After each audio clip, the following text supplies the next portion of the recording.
Wenn wir in der 5. Folge von Na Bum Wum am Anfang etwas stocken, dann deshalb, weil an Vivian Karina nach ihrem Tod zu 99,8% aktiv manipuliert wurde. Aber warum? Die in den Polizeifotos nasse Hose, wie in der 3. Folge ausführlich behandelt, kann aufgrund der Ergebnisse in den forensischen Nachstellungen nur in einem sehr engen Zeitraum entstanden sein.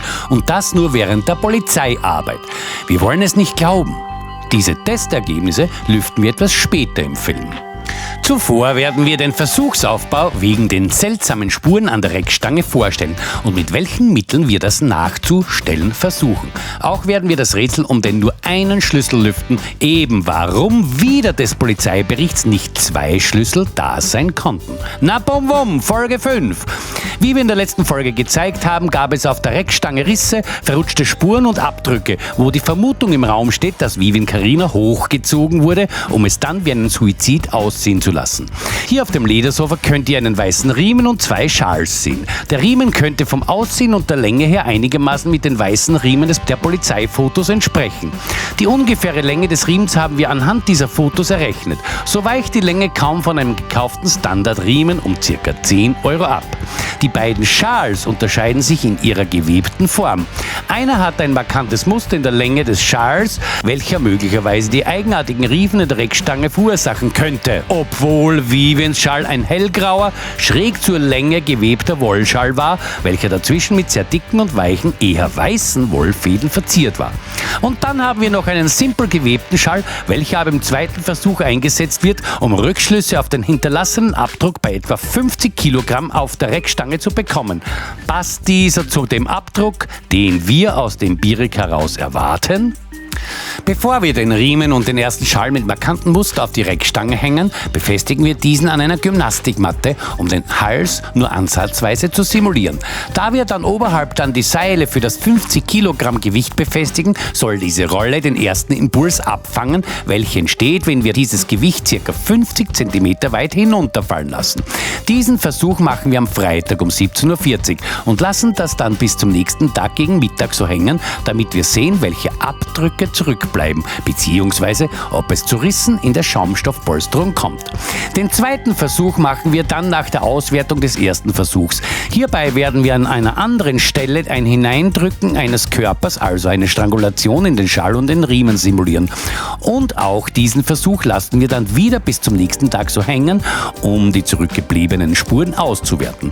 Und als letzten Versuch werden wir dann am Sonntag das unhandliche Gewicht, wie bei einem am Boden liegenden bewusstlosen Körper, mit Hilfe eines Seils hochziehen, bis der Riemen und der Schal lang genug sind, um diese an der Reckstange zu befestigen.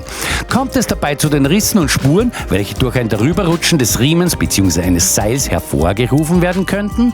Eine Anmerkung: Wer je versucht hat, einen bewusstlosen Körper hochzuheben, wird wissen, dass das ohne Spezialgriff kaum möglich ist, und hierbei schafft man es auch nur, diesen maximal bis zur eigenen Brust hochzuziehen. Aber wie bekommt man dann einen derartigen Körper hoch genug, wie es bei Vivian Karina der Fall war?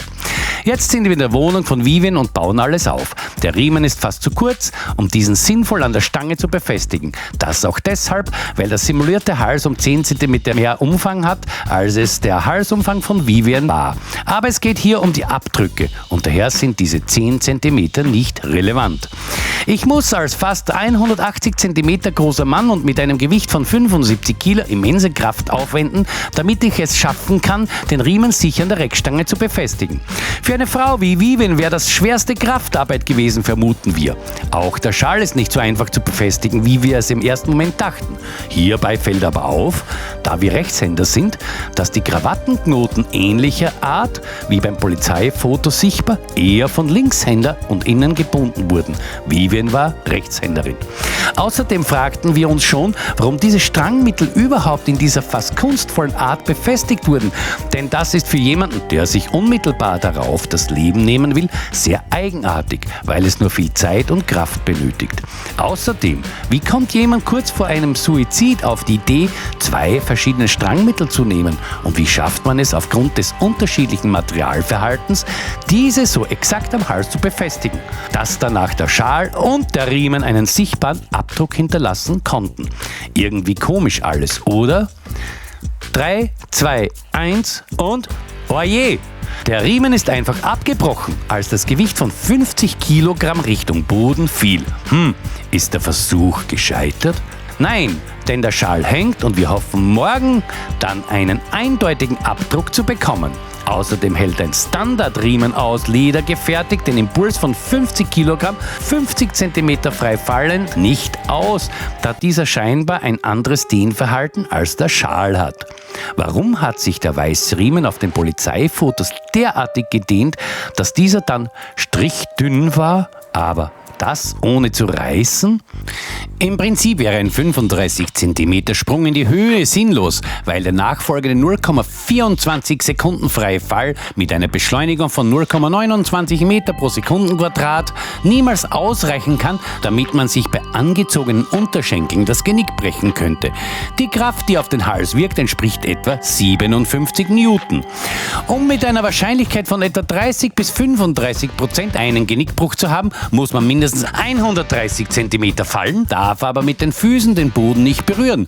Hierbei kommt es bei abrupter Abbremsung des gesamten Körpers zu einer Kraft von mehr als 500 Newton, welche auf den Hals einwirkt. Also hätte auf Viviens Hals die 10-fache Kraft einwirken müssen, damit ein Genickbruch möglich würde. Die Wahrscheinlichkeit bei 40 cm Fallhöhe ist von der Kraft her gleich 0 oder unwahrscheinlich. Bevor wir zum zweiten Versuch tags draufkommen, hier der Versuch wegen der eigenartigen nassen Hose von den Polizeifotos. Zum Verständnis, hier die Hose von Vivien.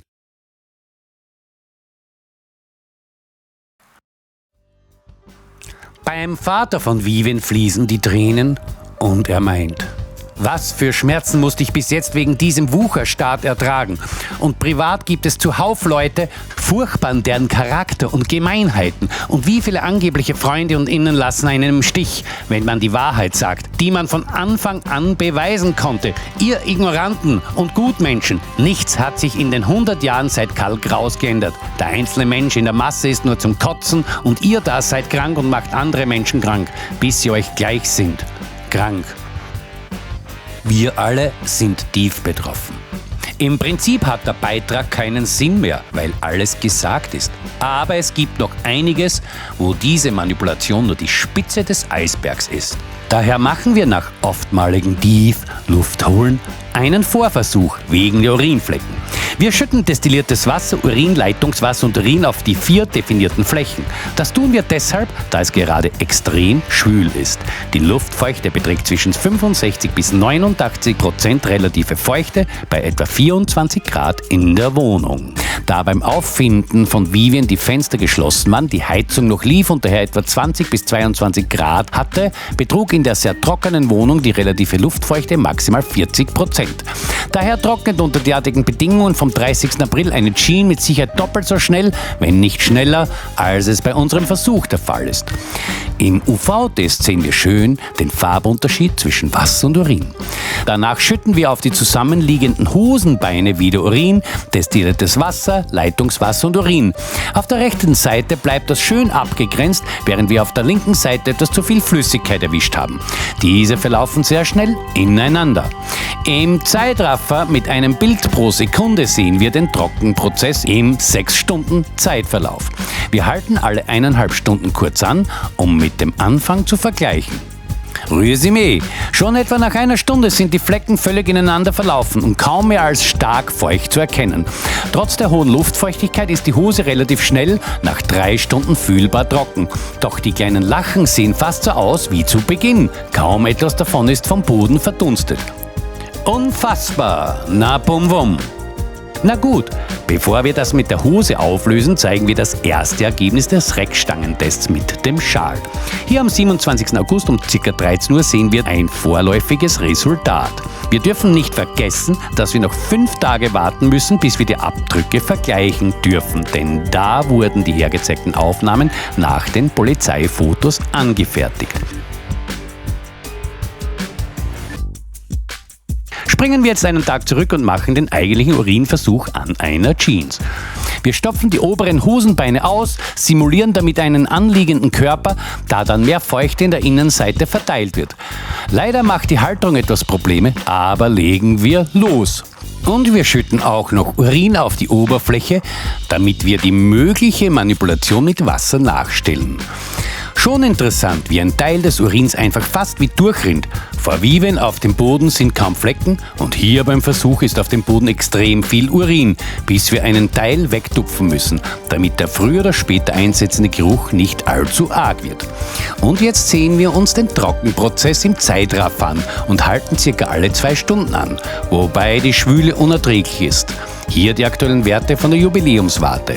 Und wieder, nach einer Stunde sind ein Großteil der zuvor abgegrenzten Flecken ineinander verlaufen. Nur die extra aufgetragenen Flecken außen sind noch strenger abgegrenzt. Nach etwas mehr als 2 Stunden kann man noch gut die weichen Ränder sogar etwas gelblich erkennen. Doch hinten ist die Hose schon fast trocken. Das dürfte aber an dem gekippten Südfenster liegen, aber unten auf dem Boden können wir gut eine große Lache Urin sehen, wie auch vor der Hose. Es verdunstet vom Boden kaum Flüssigkeit. Um 16:27 Uhr, also 4,5 Stunden nach dem Nassmachen, sind nur mehr Flecken zu sehen, weil man weiß, dass hier Flecken sind, wobei der Geruch im Raum jetzt beißend ist. Unter den Verhältnissen im April wäre die Hose schon nach 2 Stunden sehr sicher trocken gewesen. Wir zeigen jetzt noch den Zeitraffer bis 1 Uhr, auch wenn hier ganz klar zu sehen ist, dass derartige Flecken auf Vivens Hose unmöglich sind. Diese sind sichere Manipulation und das muss untersucht werden, auch weil diese feuchte Hose bei Viven bis über die Hüften hoch niemals im halbhängenden Zustand möglich gewesen wäre. Der Vollständigkeit halber hier noch die Urinlachen am Abend bzw. die eingetrocknete Flüssigkeit am nächsten Tag um 10 Uhr. Die Beweise sind erbracht. Und jetzt, bevor wir den zweiten Durchlauf mit der Reckstange zeigen, das Schlüsselgeheimnis. Beim Aufbrechen der Tür versuchte der Vater, das Schloss aufzubohren, aber der Bohrer brach ab. Dann nahm er eine Rohrzange und drehte den äußeren Teil des Schlosses ab und warf diesen in seine Werkzeugtasche. Da innen kein Schlüssel steckte, konnte er das Schloss mit einem Schraubendreher entriegeln. Nachdem er seine Tochter ein paar Minuten lang verabschiedet hatte, sagte er vorher noch der Nachbarin, dass sie die Polizei rufen soll. Er fühlte sich unfähig und meinte, nichts bringt ihm seine Tochter zurück, da hat es keinen Sinn mehr hier zu warten und ging in seine Wohnung.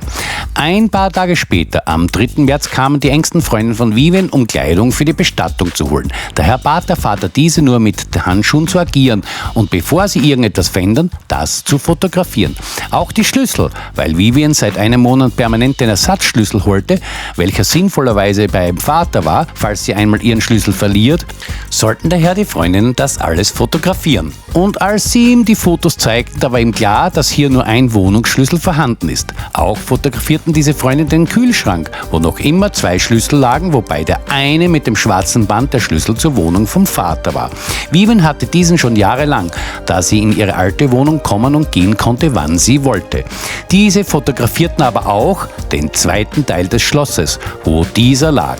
Am 5. Mai filmte dann der Ex-Lebensgefährte, als der Vater nach der Freigabe von Vivian Carina die Wohnung inspizierte und Beweise sicherte, weil ihm schon wegen des Genickbruchs klar war, dass sie so nur durch fremde Gewalt ihr Leben verloren haben muss. Hierbei testete er vor der Kamera auch die Schlüssel mit dem verbliebenen Rest des Schlosses. Es waren noch einige andere Schlüsselbünde da, aber es fehlte auf einem bestimmten ein Wohnungsschlüssel, welcher nach Meinung des Vaters Anfang März noch da war. Doch wichtiger ist, dass Vivian am 20. März bei einer lustigen Nacht mit ihren besten Freundinnen ihren Hauptschlüssel verlor und dieser wurde in den möglichen Lokalen nicht wiedergefunden. Hier an diesem betreffenden Abend ist Vivian das letzte Mal Geige spielend zu sehen. Die so depressive Vivian Carina, laut Polizeibericht. Das Blut und sonstige biologische Spuren, das behandeln wir dann ausführlicher in der nächsten oder übernächsten Folge.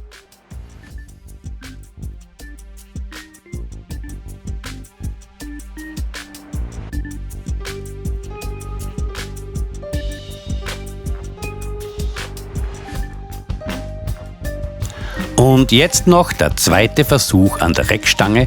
Den dritten braucht es nicht mehr, weil es nie zu Rissen kam. Daher ist klar, wie diese zustande kamen, auch weil wir mit der jetzigen Beleuchtung Zusatzspuren vom Aprilabdruck entdecken konnten, die das zu 99,9% untermauern.